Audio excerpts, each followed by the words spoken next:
High, আমি আজকে মামনিকে ৫ ঘন্টায় ৩০ পিস রাখি বানিয়ে দিলাম। কিভাবে বানালাম চলো তোমাদের দেখাই। আমি ফার্স্টে নিয়েছি একটা আলুতে আমি একটা ছাপ তৈরি করে নেব। ঠিক ব্লক প্রিন্টের কাজ যেমন হয় সেই টেকনিকে আমি তৈরি করব। আমার মামনি ব্রহ্মাকুমারীর সদস্য, তাই রাখিতে সেন্টারে ভালো প্রোগ্রাম হয়। সবাই হাতে বানানো রাখি খুব পছন্দ করে, সেই জন্য আগেরবারও দিয়েছিলাম। এবারও মামনিকে ৩০ পিস রাখি বানানোর ডিসিশন নিলাম। তো প্রথমে দেখলে আমি ওই ব্রহ্মাকুমারীর চিহ্নটা ছাপ করে নিলাম এবং দেখে নিলাম জল দিয়েই সেটার ছাপ ঠিকঠাক পড়ছে কিনা। তারপর আমি একটা কার্ডবোর্ডে আঠা দিয়ে কাগজ ছাড়বো।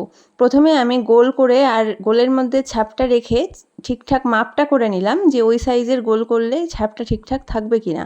তারপর সেই মাপ করে আমি ওই কার্ডবোর্ডের ওপর যে কাগজ লাগালাম তার ওপর পেন দিয়ে ওই মাপেই গোল গোল করে নিলাম।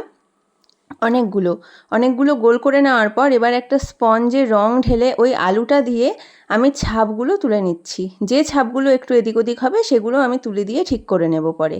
তো দেখতে পাচ্ছ যে আমি এই ব্রহ্মাকুমারীর চিহ্নর ছাপগুলো ভালো মতন তুলে নিচ্ছি। এইগুলো তুলে নেওয়ার পর তারপর আমি এই গোলগুলো প্রত্যেকটা আলাদা আলাদা করে কেটে নেব। তাহলেই হয়ে গেল রাখির বেস তৈরি। এরপর প্রত্যেকটা রাখির সাইড দিয়ে আমি আঠা দিয়ে এই পম লেসগুলো সেট করে নেব। এগুলো সেট করলে ধারের যে এবড়ো খেবড়ো বিষয়টা সেটা চলে যাবে এবং ফিনিশিংটা মোটামুটি সুন্দর আসবে। খুব ভালো ফিনিশিংয়ে পসিবল হলো না, শরীরটা ভীষণ খারাপ ছিল, কিন্তু তবুও মামনি আমার হাতে বানানো জিনিস, হাতে বানানো রাখি পরাতে ভালোবাসে, তাই মামনিকে না জানিয়েই আমি এগুলো বানাতে শুরু করেছি। 30 পিসে অনেকটাই কম হয়ে যায়, প্রচুর লোক আসে তো রাখির দিন, কিন্তু তবুও আমি যতটা পারলাম চেষ্টা করলাম। তো এরপর আঠা দিয়ে পেছনে সুতো সেট করব এবং সেটাকে আবার আঠা দিয়ে আমি ক্লে দিয়ে সিকিওর করে দেব, যাতে এই সুতোগুলো কখনোই খুলে না আসে, এবং দুপাশে দুটো গোল্ডেন পুঁথি সেট করে দেব।